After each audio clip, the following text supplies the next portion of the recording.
ప్రేక్షకులందరూ నమస్కారం. ఈరోజు మన స్టూడియోలో ప్రముఖ ఆధ్యాత్మికవేత్త శ్రీచక్ర ఉపాసకులు మణికంఠ శర్మ గారు మనతో ఉన్నారు. గురుగారితో మాట్లాడేద్దాం. నమస్కారం గురుగారు. ఈశ్వరార్పణమస్తు. గురుగారు, జూన్ నెలలో మీనరాశి వాళ్ళకి ఓవరాల్గా ఈ నెలంతా ఏ విధంగా ఉండబోతుంది? ఆర్థికంగా, ఆరోగ్యంగా అన్ని విధాలుగా ఎలాంటి ఫలితాలు ఉండబోతున్నాయి గురుగారు? యో సర్పేభ్యో ఏ కేచా పృథివీమనో ఏ అంతరిక్ష దివితేభ్యో సర్పేభ్యో నమ. యో సర్పరాగిని నమో నమ.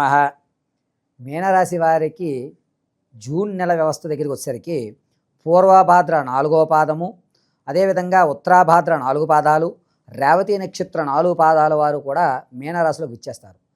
వాస్తవానికి మీనరాశి వారంటేనే కాస్త కన్ఫ్యూజన్లో తన అనుకున్నటువంటి విధానానికి ఎటు పడితే అటు అవకాశంతో వెళుతూ ఉంటారు. అంటే నీరు పల్లానికి వెళుతున్నప్పుడు అటు ఇటుగా వెళ్తున్నట్టుగా. మీనము అనగా చేపకి దిశానిర్దేశాలు ఉండవండి. దాని టార్గెట్ అనేటువంటిది కూడా ఉండదు. అది ఎటైనా తిరగచ్చు, ఎలాగైనా వెళ్ళచ్చు. తనకి కావాల్సింది మేత తీసుకోవడం, వచ్చేయడం. అది ఎలాగే వెళ్ళాలని ఉండదు. మీనరాశి వారికి కూడా అదే ఉంటుంది. అయితే ఈ జూన్ నెల దగ్గరికి వచ్చేసరికి ఏమవుతుందంటే, మీనరాశి వారి యొక్క స్థితి అనుసారంలో గ్రహాలు అనేటువంటివి మూల త్రికోణ వ్యవస్థలు ఎక్కువగా చూస్తుంటాయి. గురుడు కానీ చంద్రుడు కానీ కాస్త ఇబ్బందిదాయకంగా చూడటం వల్ల మీనరాశిలో ఉన్నటువంటి వారు, ఆడవారు కానీ మగవారు కానీ ఆరోగ్యపరంగా కాస్త జాగ్రత్త వహించాలి. ఇక విద్యార్థులు, అదేవిధంగా ప్రమోషన్ కోసం చూస్తున్నటువంటి వారు జూన్ 9వ తారీఖు తర్వాత నుంచి వీరికి మంచి అవకాశాలు కనబడేటువంటి సూచనలు కనబడుతున్నాయి. ఇక వ్యాపారం కానీ రైతులు కానీ వీరికి రెండోసారి అంటే 15వ తారీఖు తర్వాత నుంచి కూడా ఆశాజనకమైనటువంటి వాతావరణం ఏర్పడుతుంది. ఇక రాజకీయ నాయకుల దగ్గరికి వచ్చేసరికి మొట్టమొదటి నుంచి ఏ విధంగా అయితే వైఖరి నడుస్తుందో అదే వైఖరి నడుస్తుంది తప్ప వైఖరిలో ఎటువంటి మార్పు కూడా రాదు. అంటే గుర్తింపు ఉండదు, అలాగని చెప్పి గుర్తింపు లేదు అనడానికి కూడా ఉండదు. ఏదైనా నడుస్తుందో నడుస్తూ జూన్ అంతా. ఈ నెల మామూలు వీళ్ళకి ఏళ్ళనాటి శైలి ఉన్నప్పటికీ కూడా ఈ నెల బాగానే ఉంటుంది అంటారా వీళ్ళకి? జూన్ అయితే ఎవరి ఇబ్బంది లేకుండా అలా నడుస్తూనే ఉంటుంది సార్.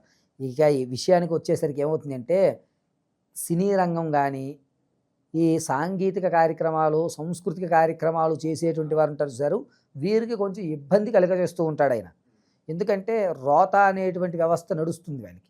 కాబట్టి ఈ మీనరాశిలో ఉన్నటువంటి వారు ఎవరన్నా సరే, నీలాంజన సమాభాసం రవిపుత్రం యమాగ్రజం ఛాయా మార్తాండ సంభూతం తం నమామి శనీశ్వరం అనే మంత్రాన్ని 11 పర్యాయాలు చదువుకుంటూ ప్రతినిత్యము, అంటే జూన్ అంతా కూడా ప్రతినిత్యము నవగ్రహ ప్రదక్షిణ చేసుకుని శనీశ్వరుడు యొద్ద కాస్త నల్ల నువ్వులు ఉంచి నమస్కారం చేసుకుని కాళ్ళు కడుక్కుని శివాలయ దర్శనం చేసుకోవడం మంచిది.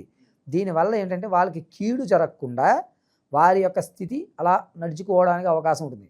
కొత్తగా విదేశాలు వెళ్దాం అనుకుని కానీ, లేదా వ్యాపారం ప్రారంభం చేద్దాం అనుకున్న వారు కానీ, రియల్ ఎస్టేట్లో పెడదాం అనుకున్నా కానీ, లేదా స్టాక్ మార్కెట్లో వ్యవస్థలో పెడదాం అనుకున్న వారు కానీ జూన్ మాత్రం పెట్టకండి మీనరాశి వారు. వీటిలో పెడితే ఏమవుతుందంటే, మీరు పెట్టిన పెట్టుబడి దిగేటువంటి అవకాశం, రూపాయి పెట్టిన పెట్టుబడి 75 పైసలకి దిగిపోయేటువంటి అవకాశం కనబడి, అబ్బా అనవసరంగా పెట్టానని తలబాదుకోవడం తప్ప ఇంకొకటి ఉండదు.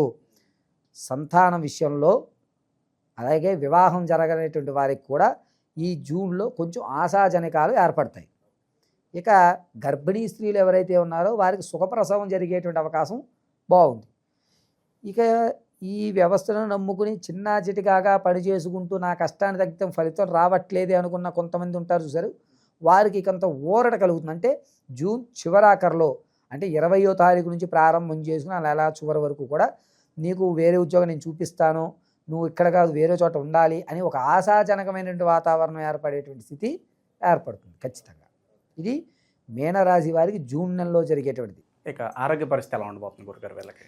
ఆరోగ్యంలో కాస్త చికాకు అనేటువంటిది ఏర్పడుతుంది, కానీ దాన్ని అంత కన్సిడర్ చేయవలసిన అవసరం అయితే ఉండదు. ఓకే, జూన్ అంతా కూడా కొంచెం పర్వాలేదు. ఓకే. ఈ కోర్టు కేసులు, పోలీస్ స్టేషన్ చుట్టూ తిరిగే వాళ్ళకి ఏదైనా ఉపశమనం లభిస్తుంది? అలాగే ఉంటుంది. చివరిలోనే జూన్ నెలాఖరులో మాత్రమే వారికి దారి కనబడుతుంది, అంతే, పూర్తి కాదు. సో ఎవరన్నా ఈ నెల వ్యాపారాల్లో పెట్టుబడులు పెట్టాలనుకుంటే ఏ రంగాల్లో వచ్చేస్తారు గురుగారు? ఈ నెలలో ఎటువంటి విధంగానూ రూపాయి పెడితే 75 పైసలకే, పావల పైన వెళ్ళిపోయినట్టే. ఆశ వదులుకుని దిగితే దిగండి. జూన్ నెలలో ఎట్టి పరిస్థితుల్లోనూ వ్యాపారానికి శ్రీకారం వద్దు. ఇక నిరుద్యోగుల పరిస్థితి ఏంటి గురుగారు? నిరుద్యోగులు కూడా అంతే. ఈ నెల అయితే మాత్రం చక్కగా కాలం గడుపుకోవడమే. జూలై తర్వాత నుంచి కూడా వీళ్ళకి మంచి అవకాశాలు ఏర్పడతాయి. ఈ జూన్ నెలలో అంత వ్యవస్థ నడవదు. ఓకే. ఇక విద్యార్థుల పరిస్థితి ఏంటి గురుగారు? విద్యార్థులు అనుకూలమైన ఫలితాలు సాధించుకుంటున్నారు. మిశ్రమంగా అలా నడిచిపోతుంది. కానీ తను అనుకున్నటువంటి కాలేజీలో రాలేదని కాస్త ఇబ్బంది పడినా తదనంతరం ఎప్పుడైతే ఈ శనీశ్వర యొక్క ధ్యానం ఆచరిస్తారో కొంచెం ఫలితం మారేటువంటి అవకాశం కనబడుతుంది. ఇక వైవాహిక జీవితం ఎలా ఉండబోతుంది గురుగారు? బయట పరిస్థితులు మనం చూస్తున్నాం. పరస్త్రీ వ్యామోహం కావచ్చు, పరపురుష వ్యామోహం చాలా ఎక్కువైపోతుంది. దానివల్ల వాళ్ళ కాపురాలు కూడా దెబ్బతింటూ ఉంటున్నాయి కదా. మీనరాశిలో ఉన్న వారికి జూన్లో భార్యాభర్తల మధ్య కలహాలు అనేటువంటివి ఇంట్లో వరకే తప్ప బయటికి వచ్చేటువంటి వ్యవస్థ ఉండదు. ఇంట్లో చిన్న చిక్కుగా దాంపతుల మధ్య ఎప్పుడు ఉండేటువంటి కీచురాటే తప్ప మరీ పెద్దదయ్యేటువంటి ఏ గొడవ జరగదు. ఆరోగ్యపరంగా కూడా చిక్కాకులు చిరాకు తప్ప సర్జరీ చేయించుకునేటువంటి వ్యవస్థ అయితే జరగదు. ఏదో మొక్కుబడిగా వెళ్తోంది అంటే వెళ్తోంది అన్నట్టుగా నానుని నడిపిస్తుంది. అందుకోసమే ఖచ్చితంగా శనీశ్వర ఆరాధన చేసుకోండి, మంచి ఫలితాలు అనేవి ఏర్పడతాయి. ఇక దూర ప్రయాణాలు చేసే వాళ్ళకి ఏదన్నా సూచన ఉందా గురుగారు? దూర ప్రయాణము చేసేవాళ్ళంటే తాము నమ్ముకున్నటువంటి దైవానికి నమస్కారం చేసుకుని ప్రయాణం చేయండి. మీనరాశి అనేది ఏ రాశి వారన్నా సరే ప్రయాణాల్లో దుర్ముహూర్తము, వజ్యము, యమగండాలు లేకుండా ప్రయాణం చేయండి అంతే.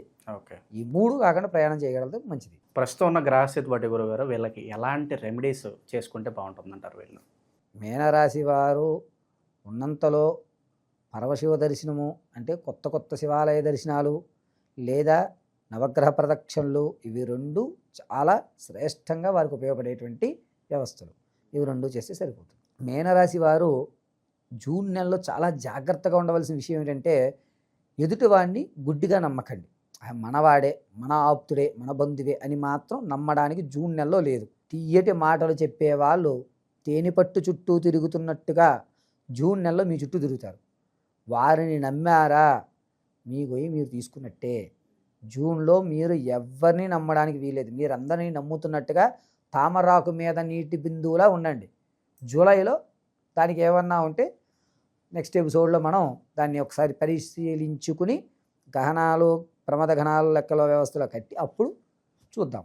ఓవరాల్గా జూన్ మాసంలో మీనరాశి వాళ్ళందరికీ కూడా ఏ విధంగా ఉండబోతుంది, ఎలాంటి జాగ్రత్తలు తీసుకోవాలి, చాలా బాగా వివరించారు గురుగారు. ధన్యవాదాలు గురుగారు. పరమేశ్వర అర్పణం.